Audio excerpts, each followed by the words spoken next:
Bonjour à tous et à tous, c'est Ovrax, nouvelle vidéo incroyable aujourd'hui où je vais vous apprendre à faire cet effet de texte, voilà un peu 3D qui tourne autour d'une tête ou d'un élément et on est parti sans plus de blabla. Donc déjà la première chose à faire ça va être de créer un nouveau document, donc vous allez faire fichier nouveau. Ensuite vous allez prendre la taille d'une miniature YouTube, donc 1920 par 1080 en résolution 300 pixels par pouce, couleur RGB en 8 bits et la couleur d'arrière-plan, cette fois-ci on va prendre noir. Vous faites OK et ensuite vous faites créer. Alors je sais pas pourquoi, ça doit être un bug, j'avais mis noir. Mais bref, on va créer un nouveau calque, voilà, pour le mettre en noir. Et donc là, ça va être à vous de décider le texte que vous allez mettre. Donc moi, je vais pas reprendre la photo de Damso, donc je vais mettre un autre texte. Et donc pour le tuto, j'ai décidé de prendre une photo de Jossman, excellent artiste, évidemment, allez écouter. Et donc du coup, je vais marquer tout simplement GOS pour être dans le thème. Donc voilà, une fois que j'ai marqué mon texte, ça va être très important de le dupliquer plusieurs fois. Donc pour ça, vous sélectionnez votre texte, vous faites CTRL C, ensuite vous remettez ici et vous faites CTRL V. Et vous répétez cette étape plusieurs fois, voilà, de cette manière. Donc pour le tuto, il est très important que le texte soit plutôt petit, donc voilà, marquez-le plusieurs fois de cette manière. Et donc une fois que vous avez fini ça, vous allez faire CTRL T en étant bien sur le calque du texte. Et vous allez le grossir, voilà, de cette manière pour qu'en fait ça colle sur les bords, voilà, de cette manière. Et il faut qu'il soit parfaitement centré, donc pour ça vous faites CTRL A. Et ensuite, ici, dans la barre d'outils, vous allez cliquer ici, voilà, pour centrer le texte vraiment correctement. Et ici, pour le centrer, mais cette fois-ci, à l'horizontale. Une fois que ça c'est fait, vous faites Entrée et CTRL D. Donc là, on a notre motif, entre guillemets, donc ça peut être n'importe quoi, j'ai oublié de vous préciser, ça peut être du texte, ça peut être des images, voilà, etc. Vous pouvez mettre vraiment ce que vous voulez, l'important c'est que ça soit plutôt petit, mais pas trop petit non plus pour quand même que ça soit lisible. Donc là, je vais prendre mon exemple, donc pour cet exemple, le texte, je l'ai mis, voilà, en police 12,3. Donc c'est la taille standard. Et donc une fois que j'ai fait ça, en fait j'ai fait mon motif. Donc je vais faire fichier, enregistrer sous. Donc voilà, je vais l'enregistrer ici. Donc vous le mettez bien, vous le laissez au format PSD. Donc là je vais l'appeler tuto. Et une fois que ça c'est fait, vous faites enregistrer. Et donc là c'est bon, vous avez votre motif. Et donc là on va passer tout simplement à la suite du tuto. Donc pour la suite on va créer un nouveau document. Et là ça va être le document mais cette fois-ci fini. Donc là pour mon exemple je vais prendre une pochette d'album. Mais si vous c'est une miniature YouTube, vous refaites un document de la taille d'une miniature YouTube. Donc moi je vais faire fichier nouveau. Et donc je vais mettre 1000 par 1000. Je sais que normalement une cover d'album c'est 3000 par 3000. Mais si je fais ça mon Photoshop va tout simplement bugger. Donc je mets bien 1000 par 1000, ensuite je fais créer. Une fois que ça c'est fait, je vais importer mon image. Donc voilà l'image que j'ai choisie, c'est celle-ci. Donc une fois qu'elle est importée, je fais entrer. Et donc je vais la grossir un petit peu. Donc je fais CTRL T, voilà, je vais la grossir. Et donc là le texte, moi pour l'exemple, je vais le mettre autour de son bob. Donc du coup, ça va être plutôt simple parce que les bords sont plutôt durs et rugueux, il n'y a pas trop de cheveux. Donc c'est pour ça que c'est plutôt simple à faire. Donc une fois que ça c'est fait, vous allez aller ici, voilà, vous suivez ma souris, vous allez faire couleur unie et vous allez la mettre en noir. Une fois que ça c'est fait, je vais pouvoir enlever le masque parce qu'il va me servir à rien.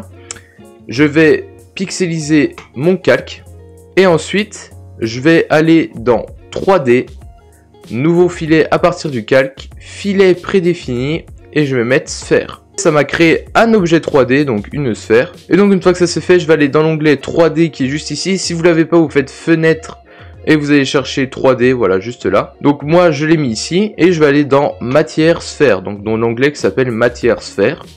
Ensuite je vais mettre la brillance à 31%, je vais faire entrer. Une fois que ça c'est fait, je vais enlever la cassure, voilà, je vais la mettre à 0%. La hauteur je vais la laisser à 10 et l'opacité je vais la laisser à 100, mais ici vous voyez vous avez un petit logo de dossier, je vais cliquer dessus et vous allez faire charger une texture et en fait ça va être la texture que vous avez enregistrée.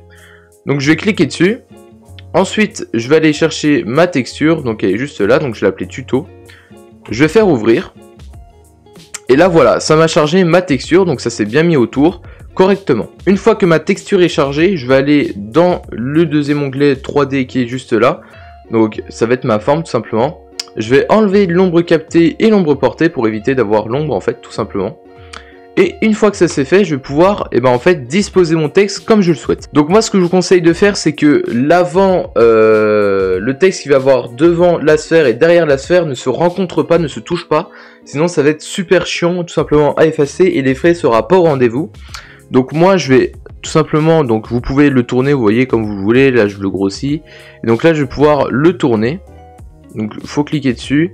Et donc là voilà, vous avez des petites sphères qui vont apparaître. Donc là je vais pouvoir le tourner comme je le souhaite. Et vous pouvez faire ça sur tous les axes. Et donc là vous voyez que l'avant tout simplement de ma sphère et l'arrière ne se touchent pas. Et ça c'est vraiment parfait. Et une fois que ça c'est bon, vous allez faire entrée. Et ensuite vous allez sur calque. Et vous allez pouvoir, si vous voulez dupliquer pour ne pas le perdre, donc moi ce que je vais faire, donc je vais mettre sur mon calque, je vais faire CTRL-J pour le dupliquer. Ensuite celui-là je vais le masquer. Et celui-ci, je vais tout simplement le convertir en objet dynamique. Et bah une fois que ça se fait, vous allez sortir de l'interface 3D. Ensuite, pouvoir faire CTRL-T pour le grossir et le disposer comme je le souhaite. Donc moi là par exemple, je vais le mettre autour de Bob, comme j'avais dit. Donc voilà, de cette manière, un petit peu près. Là je pense qu'on est good.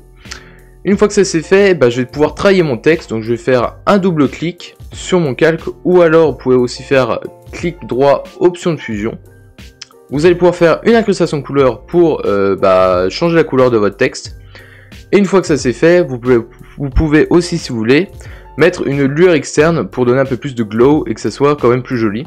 Donc là je vais vous laisser les paramètres, donc superposition, opacité à 78%, le grossier à 0, la taille à 13, la technique en plus tamisée, la couleur évidemment blanche de la même couleur de votre texte, et l'étendue à 53, donc moi je vais un peu réduire l'opacité parce que je trouve que l'effet est un petit peu trop fort, donc voilà je vais mettre à 55. Une fois que ça c'est bon, vous allez faire OK, et là on va pouvoir passer tout simplement à la technique pour donner cet effet de 3D. Donc pour ce faire, vous allez tout simplement, encore une fois, dupliquer votre calque pour pas le perdre et le convertir en objet dynamique pour que en fait le glow et l'incrustation de couleur soient directement incrustés sur le calque. Une fois que ça c'est fait, au lieu de prendre la gomme, on va mettre un masque, donc vous allez cliquer sur cette icône. Vous allez prendre votre outil pinceau en noir, c'est très important. Ensuite, vous allez pouvoir grossir un petit peu la taille de votre pinceau.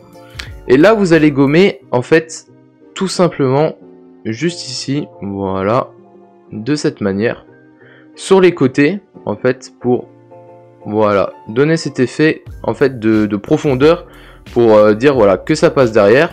Donc là, vous gommez, enfin plutôt vous peignez. Et donc l'avantage d'avoir fait un masque, c'est que là par exemple si je me trompe, si je fais ça, je vais tout simplement pouvoir revenir en arrière. Donc je vais mettre mon outil pinceau en blanc.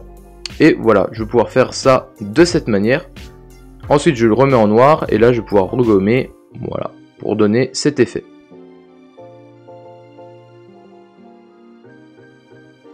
Donc là vous avez fini votre effet. Si évidemment vous voulez changer la couleur du texte, c'est évidemment possible. Vous allez créer un calque de couleur, donc vous allez cliquer ici, faire couleur unie, choisir la couleur que vous voulez. Donc moi par exemple je vais prendre du bleu pour que ça aille avec tout simplement l'esprit qu'il y avait.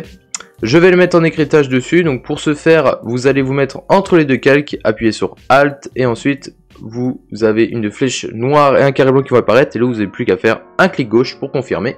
Ça se met directement dessus et vous pouvez changer les modes de fusion, voilà, vous baladez un petit peu pour voir ce qui va le mieux. Donc là voilà, la lumière vive ça marche plutôt pas mal, donc moi je vais le mettre dans ce mode de fusion là. Et donc là vous voyez que vraiment l'effet est plutôt réussi et c'est plutôt stylé, moi j'aime beaucoup.